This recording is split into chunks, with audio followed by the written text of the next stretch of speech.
To connect Google Drive with Make.com and automate workflows, follow these steps.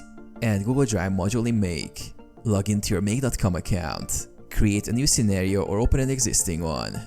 Click the plus button to add the module. Search for and select Google Drive. Create a connection. In the Google Drive module, click Add to create a new connection. If you're using a standard Gmail or Google Mail account, click Sign in with Google and grant the requested permissions. For non-Gmail domains or custom Google Workspace accounts, you will need to set up a Google Cloud Platform project.